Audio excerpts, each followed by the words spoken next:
Bonjour tout le monde, c'est Linda avec vous, très heureuse de vous retrouver pour une nouvelle vidéo. Aujourd'hui, j'ai décidé de partager avec vous deux recettes qui m'ont été demandées par les abonnés. La première, c'est la recette de l'authentique shorba freak, préparée à ma façon, comme ma mère me l'a appris. Et la deuxième recette, c'est la recette des briouettes au poulet, des briouettes vraiment magnifiques dont la farce est très tendre, au poulet et aux olives ainsi que le fromage. Deux recettes très faciles à réaliser. Le but c'est surtout pour les débutantes. Je sais que tout le monde prépare la shorba et les briouettes, mais c'est des recettes qui m'ont été beaucoup demandées. Donc en premier lieu, nous allons passer à la réalisation de la shorba freak et c'est parti.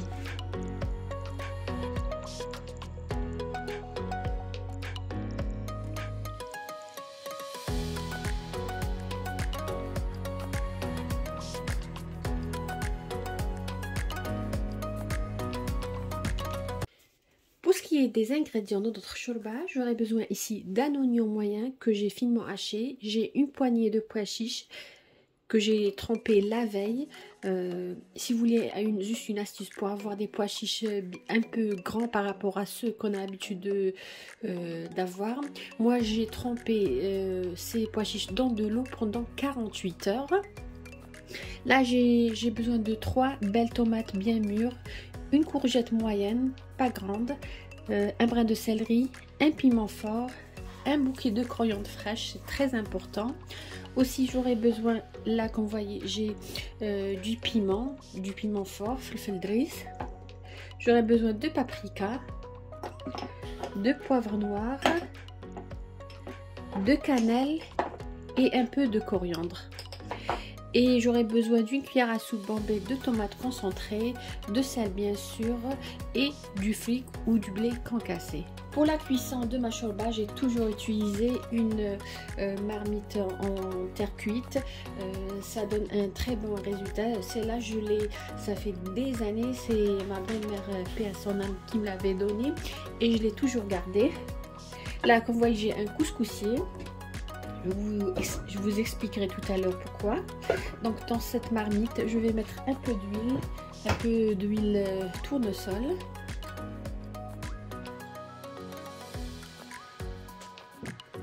Je vais mettre à peu près l'équivalent de 2 cuillères à soupe. Bon, la viande, je n'avais pas mentionné au début. Je vais mettre, je vous dirai, c'est-à-dire la viande, ça dépendra de la quantité des membres de la famille. Je vais ajouter une cuillère à soupe de beurre clarifié. C'est cette marque-là que j'utilise ici en Angleterre. C'est du beurre clarifié végétal. J'avais dit une cuillère à soupe, pas trop pleine.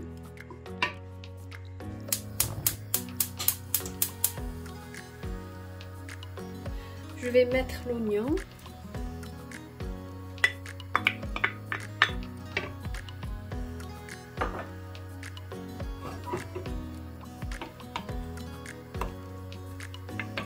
Je vais faire revenir pendant quelques minutes.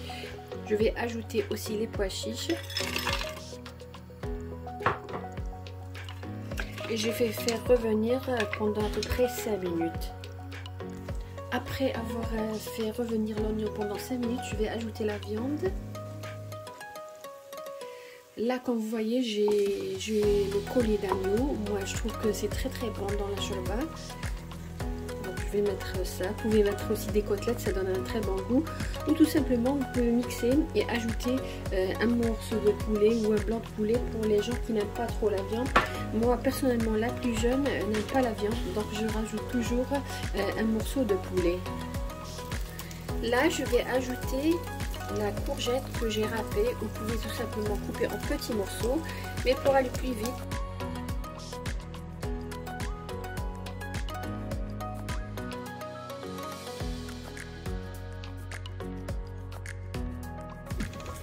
Voilà. Pour ce qui est des tomates, qu'est-ce que je vais faire? Je vais les laver et je vais vous montrer comment je vais les faire. Là, comme vous voyez, j'ai le bouquet de coriandre que j'ai lavé et finement coupé. C'est très important la coriandre dans la shorba.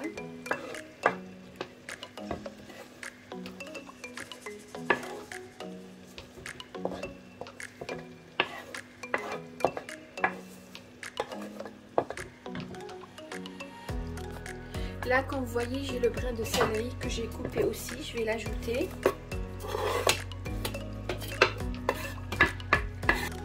Là, je vais ajouter les épices. On avait dit du poivre, de la coriandre, de la cannelle et du paprika.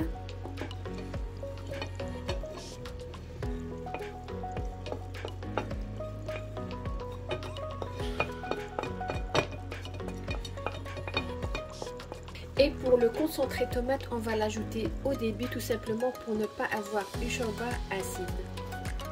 Pour les gens qui vivent en Angleterre, c'est cette marque que j'utilise. Elle est magnifique, elle n'est pas acide, elle colore bien la shorba ou tout ce qui est plat à base de sauce rouge.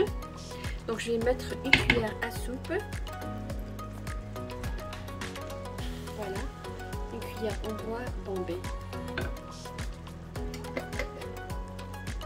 Et je vais ajouter un morceau de blanc de poulet pour la plus jeune. Comme je vous ai dit, elle n'aime pas la viande. Je vais laisser revenir. Je vais ajouter à peu près l'équivalent d'un demi-verre d'eau bouillante et laisser mijoter. Entre-temps, nous allons préparer les tomates. Donc comme j'avais dit, je vais ajouter l'équivalent d'un demi-verre d'eau bouillante. Toujours à feu moyen. Doux à moyen. Je vais ajouter le sel. Je vais mettre mon couscoussier. C'est pas obligatoire. Moi, j'ai voulu tout simplement préparer tel que nos grands-mères les préparaient la shorba. Ils mettaient ou elles mettaient le couscoussier et mettaient la tomate comme ça. Et laisser vraiment le temps de cuire, c'est-à-dire lors de la cuisson, tout le jus, toute la tomate va tomber dans le fond de notre marmite. Ou tout simplement, si vous n'avez pas un couscoussier, vous pouvez tout simplement râper la tomate et la mettre au début.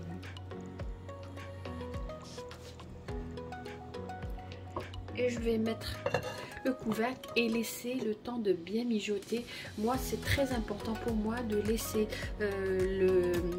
notre shorba mijoter bien. C'est ça le secret de réussir votre shorba. C'est lui laisser à peu près 20 minutes, 25 minutes bien mijoter dans votre marmite, surtout quand c'est en terre cuite. Vraiment, le goût, il est juste magnifique. Ou tout simplement, vous pouvez réaliser ça dans une cocotte, car la cocotte aussi, elle a un fond épais. Comme vous voyez, la tomate, le jus de la tomate, il est complètement à l'intérieur. Qu'est-ce que je vais faire? Je vais enlever tout simplement, parce que tout simplement c'est la partie supérieure qui reste. Là, je vais ajouter de l'eau bouillante au-dessus.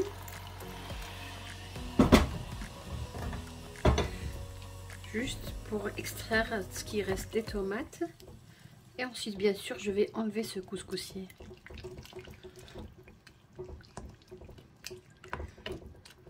Voilà, comme vous voyez, on a juste la partie supérieure de la tomate. Regardez, magnifique. Mais sinon, si vous n'avez pas ce couscoussier, tout simplement, vous pouvez juste râper les tomates et les mettre au début. Moi, je voulais juste réaliser ça à l'ancienne, comme ma mère le réalisait, ma grand-mère. Voilà. Là, je vais enlever tout simplement ce couscoussier. Je vais ajouter encore de l'eau bouillante. Et je vais laisser cuire. Voilà les amis, notre shorba, comme vous voyez, il y a toujours une petite couche de matière grasse sur la surface. Alors qu'est-ce que je vais faire? Je vais prendre mon bras à plongeur et je vais mixer à la surface uniquement.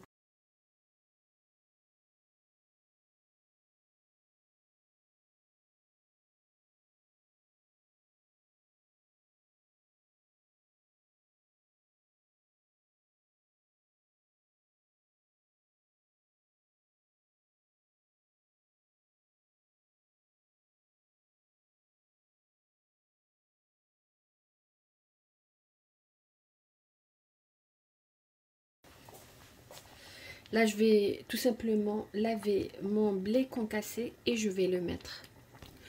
Pour le blé concassé, c'est-à-dire le fric, j'ai mis une cuillère à soupe bombée et demie. Là, la contenance de ma marmite, je pense à peu près 2 litres. 2 litres à 3 litres. Moi, personnellement, j'aime pas que la chorba soit vraiment trop épaisse, lourde. Je vais ajouter mon piment.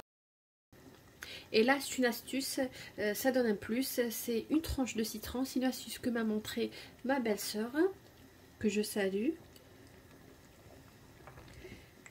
Et je vais laisser mijoter.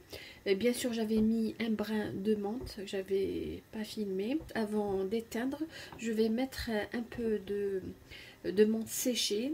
Pour les gens qui vivent à l'étranger, vous pouvez trouver ça en ligne ou tout simplement, vous pouvez trouver n'importe où de la menthe séchée. Vous pouvez tout simplement réaliser vous-même, mettre de la menthe fraîche dans un plat, le mettre à l'air libre et laisser sécher. Donc je vais parsemer dessus de la menthe séchée et de la coriandre fraîche. Juste une petite remarque, la vraie chorba algéroise ne se réalise pas avec le blé concassé. On la réalise tout simplement avec des pâtes faites maison. C'est des pâtes qu'on appelle fdawish, ou si vous voulez, c'est une sorte, ça ressemble au vermicelle, mais c'est juste, c'est des pâtes faites maison qu'on préparait autrefois à la maison, que nos grands-mères préparaient. La vraie chorba algéroise, c'est avec le fdawish, c'est pas avec le blé concassé. Juste une petite remarque. Et donc chacun prépare la chorba telle qu'il a appris. Ça se pourrait que ce soit la même chose que vous ou tout simplement différemment. Si vous préparez différemment, n'hésitez pas à le mentionner en commentaire. C'est bien d'avoir des idées, de partager, pourquoi pas. Après tout, c'est une chaîne de partage. Pour la réalisation de nos briouettes au poulet ou nos briques au poulet, j'aurai besoin de blanc de poulet. Là j'ai un grand blanc de poulet pour à peu près 5 à 6 personnes. Là j'ai une cuillère à soupe de farine. Là j'ai du persil frais haché. J'ai un petit oignon haché. Là j'ai 100 ml de lait, du poivre noir et des olives effilées. Et là j'ai du fromage. Moi personnellement j'aime bien la vache qui rit dans les bourraques ou les briques. Ça donne un très bon goût et la farce elle est tendre. Là dans une poêle Tefal, je vais mettre de l'huile tournesol.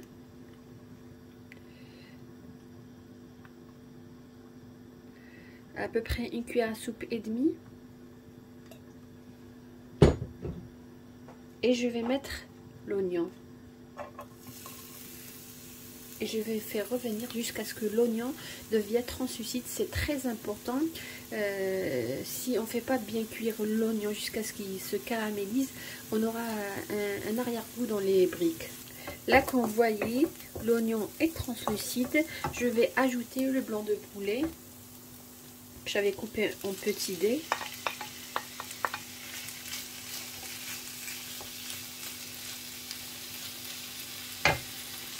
Je vais assaisonner du poivre noir.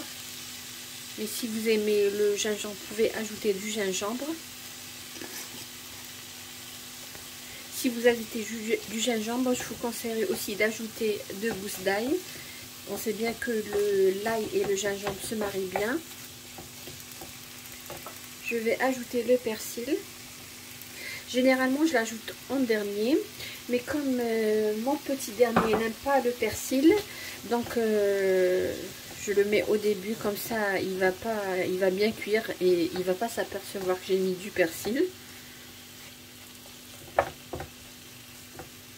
Un peu de sel. Pas beaucoup parce que tout simplement nous allons ajouter le fromage. Et je vais laisser mijoter jusqu'à ce que le blanc de poulet soit complètement cuit, bien sûr. Et bien sûr, j'avais oublié d'ajouter aussi les olives effilées. C'est facultatif. Mais personnellement, j'aime bien le poulet avec les olives. Ça donne un très très bon goût. Quand vous voyez le poulet, il est cuit. Qu'est-ce que je vais faire? Je vais ajouter une cuillère à soupe, pas bombée, de farine. On va créer une sorte de béchamel, bien sûr en ajoutant tout à l'heure le lait. Là, c'est très important de bien mélanger pour que la farine cuisse. On va pas manger comme la farine crue. Faites revenir jusqu'à vous sentez que la farine elle est bien mixée au reste et elle est cuite. Je vais aussi couper un petit peu si vous voyez de grands morceaux.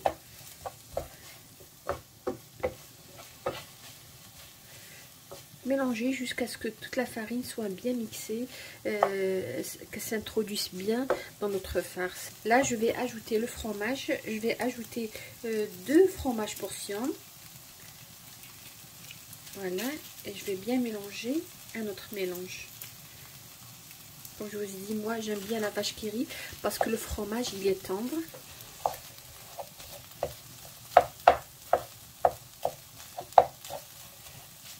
Je vais bien mélanger à toute la farce. Ensuite, nous ajouterons le lait.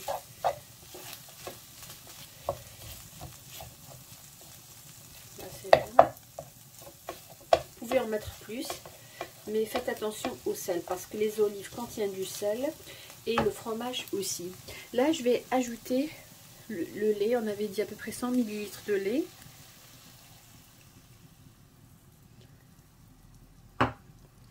Et je vais mélanger jusqu'à ce que la farce soit sèche. En quelque sorte, on est en train de créer une sorte de béchamel. Comme vous voyez, ça commence à sécher dans la poêle. Le but, c'est de ne pas avoir aucun liquide dans notre poêle. Nous allons passer au façonnage de nos briouettes. Donc, je vais vous remontrer la marque. J'utilise Millbrick. L'authentique, je sais pas. Je crois que c'est des feuilles de briques. Ça se vend en France, je pense.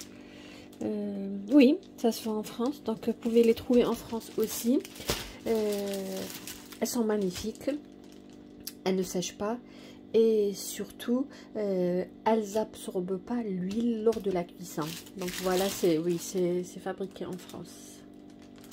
Moi, c'est ce que j'achète, et pour celles qui vivent à Londres, je les achète à un magasin algérien qui est situé à Hounslow. Donc West London. Et sinon, vous pouvez les trouver en ligne sur Amazon, mais ils sont vraiment trop chers. Après avoir nettoyé le plan de travail et bien séché, je vais prendre une feuille. Voilà. Et je vais la partager en deux au milieu.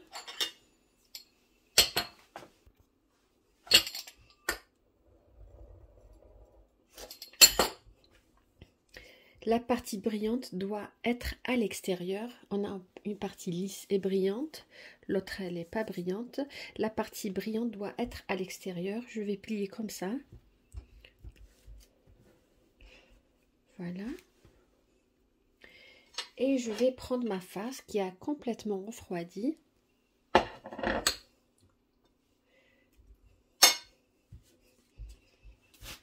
Voilà, surtout pour les débutantes.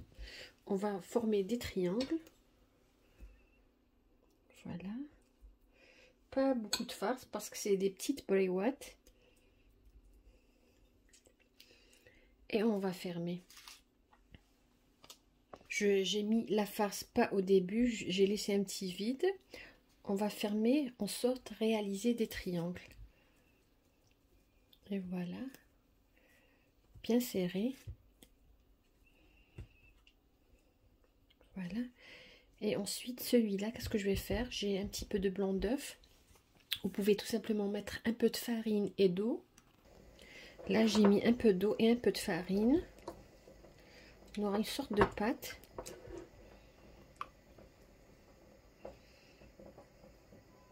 Juste pour coller. Voilà, je vais mettre un petit peu sur cette surface. Ici. Et tout simplement, je vais les mettre à l'intérieur. Voilà. Et je vais mettre dans mon plat. Je vais prendre une autre. Toujours la partie brillante doit être à l'extérieur. Voilà.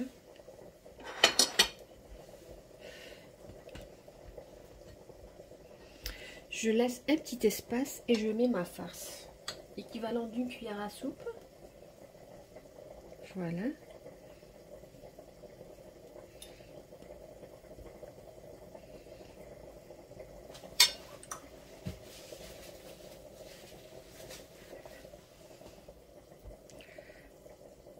Je vais fermer comme ça. Ensuite, comme ça. C'est comme le même principe que les samsa. Ensuite, comme ça. Et là, je vais mettre un peu de notre pâte. C'est tout simplement de la farine et de l'eau.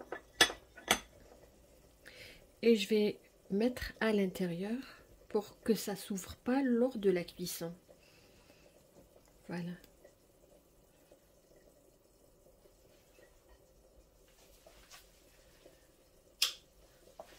Moi, généralement, quand je prépare ces briouettes, je les mets dans une boîte hermétique. Je prépare à peu près pour 2 jours. Et ensuite, tout simplement, lorsque nous allons manger, avant de manger, je prends ce que à peu près 5, 6. Et tout simplement, je les fais frire. Surtout pour les femmes qui travaillent, toujours la partie lisse à l'extérieur. C'est surtout pour les débutantes.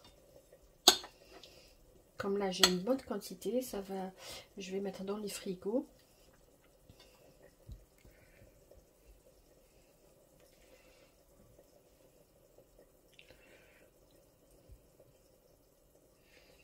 Ok, donc je vais fermer une fois, une deuxième fois. Après, essayez de bien fermer en sorte que la farce, on voit pas la farce. Je vais mettre un peu de notre... Voilà. Et je vais fermer. Mettre à l'intérieur et fermer.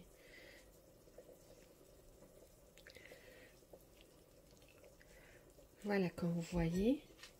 Très belle briouette. Moi, je termine le reste et nous allons passer tout à l'heure à la friture. Là, les amis, comme vous voyez, j'ai mis un bain de friture. Je vais les faire frire et les servir directement. Et on verra tout à l'heure nos réalisations pour aujourd'hui, comment elles se présentent. Voilà, les amis, notre shorba afrique d'aujourd'hui, comment elle se présente. Elle est juste magnifique. J'ai essayé de vous donner les mesures exactes pour que vous puissiez avoir une shorba pas trop grasse, une shorba vraiment bonne.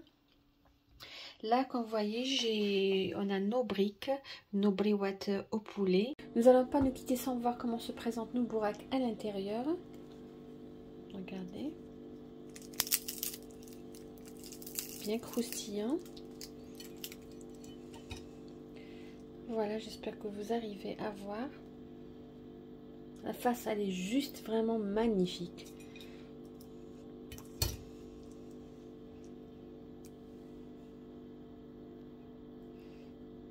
Croustillant.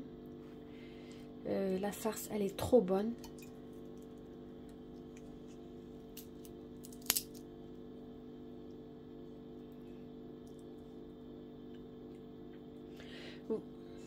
Juste une petite remarque pour les débutantes, il faut bien chauffer l'huile à feu doux, pas à feu vif, sinon vous allez brûler vos briouettes. Bien chauffer l'huile, mettre vos briouettes ou vos bourraques, les faire cuire sur les 2 côtés, ensuite directement les mettre sur du papier absorbant. Donc voilà grosso modo ce que j'ai préparé pour vous aujourd'hui.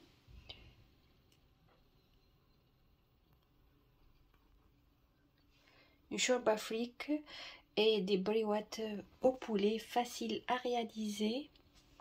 J'espère que vous avez aimé la recette que j'ai préparée pour vous aujourd'hui, que vous allez la réaliser à votre tour. N'hésitez pas à liker ma vidéo et à partager pourquoi pas et à me laisser un commentaire, ça me fera vraiment plaisir. Sur cette shorba afrique, je vous dis merci de m'avoir suivi. Je vous souhaite une agréable journée et à la prochaine vidéo.